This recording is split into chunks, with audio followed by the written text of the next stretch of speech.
Hello there guys, my name is Jay or the A and welcome back to another Spotlight. So it's been a while, I know, don't freak out, it's fine.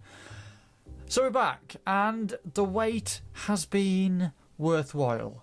I found a really cool craft that is just beautiful to look at, and it's called the Mercury. It's by two guys called Kilroy and W0lf3, and essentially they've done like a collaboration and they've given birth to this long distance reconnaissance vessel that does feature a booster ring and loads of other little things within it that just make it that much better.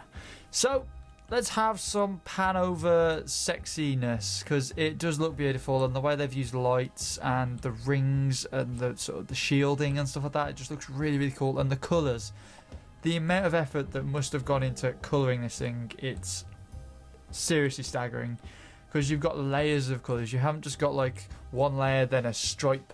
They've legitimately layered up their blocks with colour, and it just looks the dog's bollocks. It is amazing. So essentially what you've got is this large ship that has two hangars. It has like a small loading bay at the mouth with a Gatling sort of turret that you can man, which is really cool.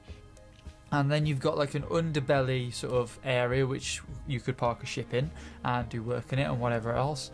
And then you've got like loads of living quarters and all this other gubbins within it. You can't go within the actual ring, which I don't really care about, because that is like an expendable item. You don't particularly need it. It's just there to help you and give you the fuel to get to other places, which makes complete sense to me. And I absolutely love it, because it kind of brings me back to Star Wars with their booster rings and whatever else. And it just looks, again, just absolutely amazing. It doesn't look lumberous and, you know, gigantic. It looks, you know, part of it. And I actually thought it was one ship when I first had a look at it, and then I found out, hang on a sec, that is a booster ring. Now, just to let you know, this is completely vanilla, besides some script, which again isn't a mod. It is purely just code, so no mods at all, completely vanilla. It is a blueprint, you can copy and paste it in. However, if you bring it in like I have into development, I've found a few issues, because a lot of the rotors disconnect themselves, and your best bet is really to go into the command console, find all the rotors, click attach just after you've pasted it, and essentially everything will reconnect and everything's hunky-dory. So other than that little teething problem, that is all I found that is really an issue. I haven't found anything else. I haven't really flown it yet though, so there may be some things with that, but apparently it does pretty well at flying according to the comments. But yeah, the crew of this thing is meant to be 14, which is quite a large amount for a reconnaissance team, but I'm not really too bothered because there's plenty of space on this thing. We have loads of other features, loads of weapons. We have 6 Gatling turrets, and we have a Scorpion small grid turret, as it calls it, which is the one at the mouth. And we'll just actually show you that now. We'll actually go through and start showing you these things. So this is the turret, this is the Scorpion, and I'm guessing because it's kind of got like the two pincers of a scorpion, I'm guessing, and I could see where he got the name from. And essentially this turret hooks up via the these rotors, and just keeps them all bulleted up and awesome. So essentially you can use that when you're sort of you're going into sort of frontal attack, or whether you're just trying to defend the opening sort of section here, because of course this is a weak point of the ship. And I like the fact how they've thrown this big weak point with a big weapon that could protect it, and it could do a full 360 to, or I think it could anyway. I think if you go down and round, maybe. Oh no, he's actually set it so you can't go further than that. It would be good if it could turn all the way around. I'm sure that's just a setting, but it would be good if you could turn it the whole way around, so essentially you could defend any enemies that may just get past this turret and start walking through the door. That would be useful, but I can see why he's why they've limited it. But essentially you've just got a shit ton of Gatling cannons, Gatling guns, whatever you want to call them, and yeah, you can just blast people down with them, which again is a lovely little feature to have, because some of these ships, some of the large ships, they have lots of turrets, lots of guns, but you're kind of missing this, like, you know, this small seated item, because you could get a lot, I think anyway, you can get a lot better aim with a seated turret that you can actually sit in, and you know, you can you know, I just personally feel a lot better being seated within a turret and being able to maneuver it, rather than using the AI on the camera, but that's just me. So essentially, once you sort of get past this turret, you then sort of move on into this sort of I'm calling it like a loading bay, because there's quite a big bit of space here really that you could utilize to maybe park a ship at, or maybe use it to get in and out the ship, or whatever, or you could, you know, put some crates on it. I don't particularly know. It is a 0G environment, so I guess you couldn't do that, but it's just useful anyway to have this big area so you can again bring ships here. So you have an airlock, and we'll just pass through this airlock, and what you've got through here is the other hangar area, which essentially, if we were to close the door, and where is the button? Hangar door. Am I going to close it? No? Hangar door? They all say hangar door. Hangar door. Can we go into the console and turn it off there maybe?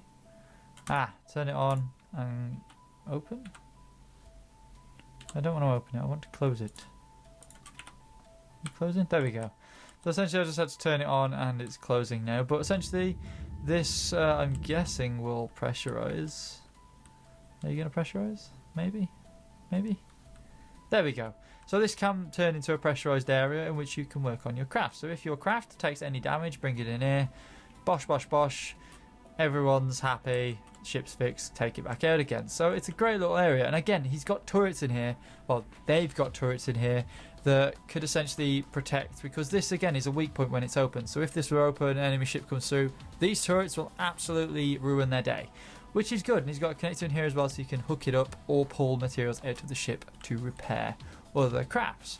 So let us head on in to the other sections. So we're heading upstairs now through this lovely passage block, which I still really would love a ladder back in Space Engineers. Hashtag bring back the ladder.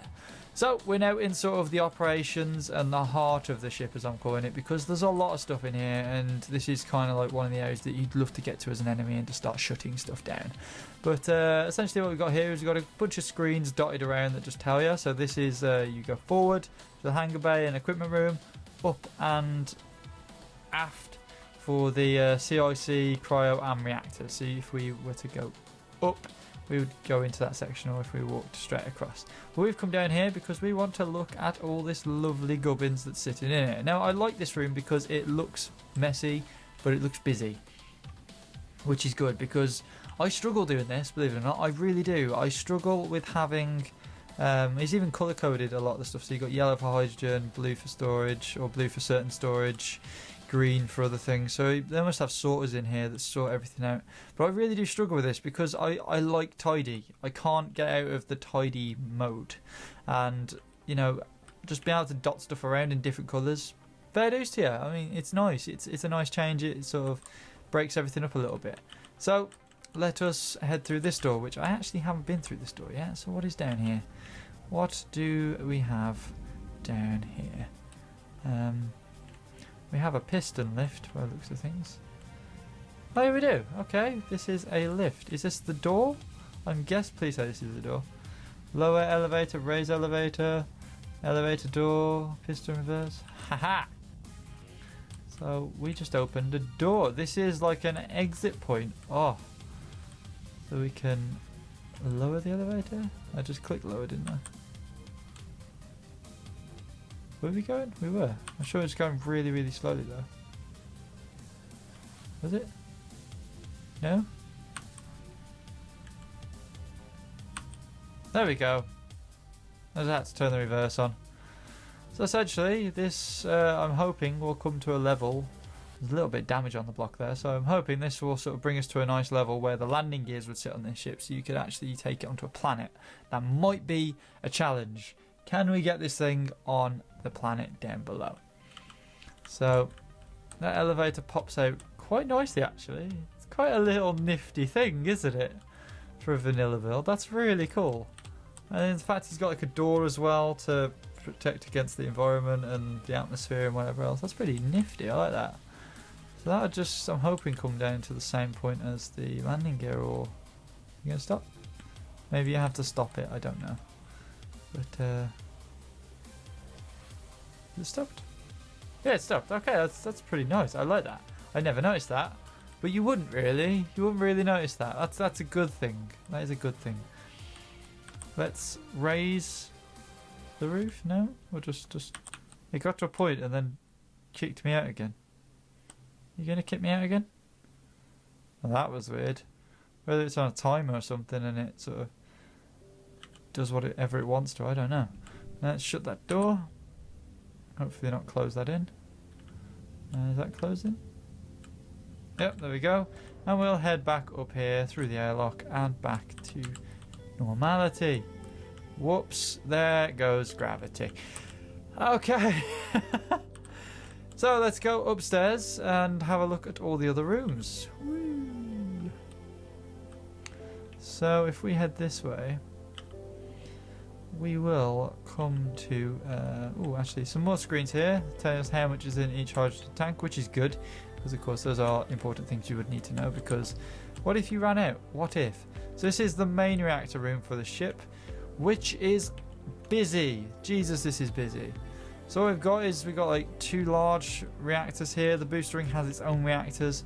We've got some of those batteries that I told you about earlier that's sitting in here. And we've just got some nice windows to sort of see all the thrusters working and stuff. That's pretty nice. We've got some atmospheric as well, which is cool. So yeah, you've got some nice viewing outside there. Once we come round, we've just got some more terminals that you'd use to control stuff with. We've got a screen up here just detailing all the power requirements and whatever. Then if we head to the right, we will come across the cryo chamber area. Lots of programmable blocks, lots of information up there.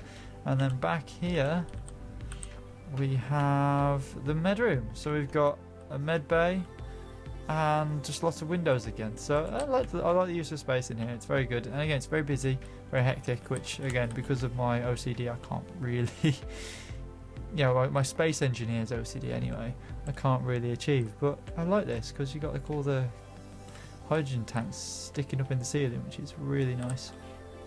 So let's head to where everything happens. So we've got some lovely windows here looking back to the ship, so that's some really cool sort of viewports.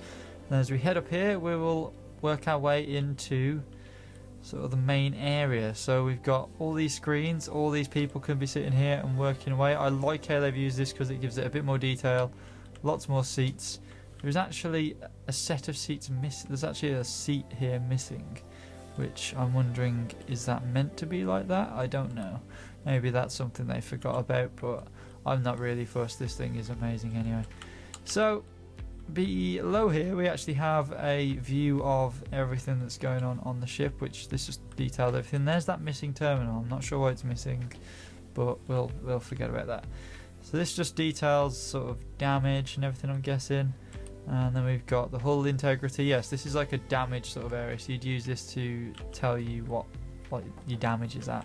And then we've got different parts of the ship, different views of the ship that are just stating what's damaged, what isn't, what needs fixing. So let's head up here. Very nicely done with the conveyors, how they've actually ground them down, which is pretty nice. That's pretty cool. And then we head up to the main sort of cockpit, which is only one level, but they've given lots and lots of glass here so you can see all around you, or mostly all around you. As you can see, it does give us a bit more boost and whatever, but it is primarily to have jump drives. So the recon ship itself won't have a jump drive, or it may have one, but this jump ring will have enough power and more jump drives to enable you to jump further, and that's the point of having it.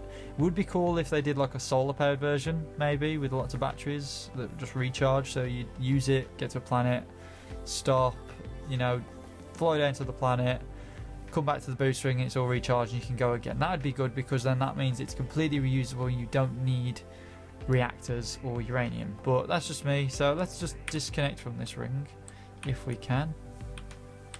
So I've actually turned off the docking clamps now, apparently. However, there is one that just doesn't want to disconnect. Well, those things. Let us just break away manually. That connection's broke there. So again, it's the bloody rotors. And what else is stopping us? These things still. We can have to break away from those because that isn't working at the moment. There we go, that was the connection. So if we go back into F6, we should be able to fly away. Now that's probably what is going on with my camera? Ah, there we go. That was weird. Right. So we should, if I get my camera right, if everything wants to work today, we should be able to just pull out of here. Again, is it a bit tight coming through? Or ooh, it just about fits in there. That's scary. And what we'll do is we will fly down to this planet and try and perform a safe landing. Now, destructible blocks is on, so this may go bad.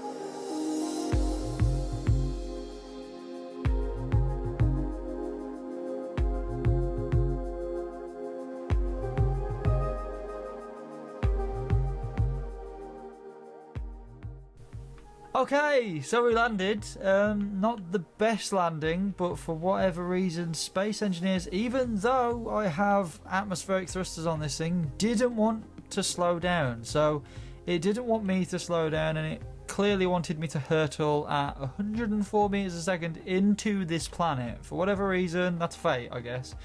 But it handled the crash pretty well. The front nose is a bit dead, and the sort of the winglets kind of took the damage, really, and there's a bit of damage to the back section, but it did pretty well actually. Crash landing, 10 out of 10. I'm not sure how it lands normally, but we did it. We're on the planet, we crashed, we're still alive. So that's a 10 out of 10 in my book. So hopefully you guys have enjoyed the Mercury. If you have, go and check it out on the workshop. It is on Kilroy's workshop, which will be linked in the description below. Go and check it out. This completely vanilla build has absolutely astounded me, and yeah, it's amazing. So if you guys have enjoyed this video, please give it a like, favourite, and of course subscribe for more, and I will see you guys later in the next episode of the Spotlights. Peace!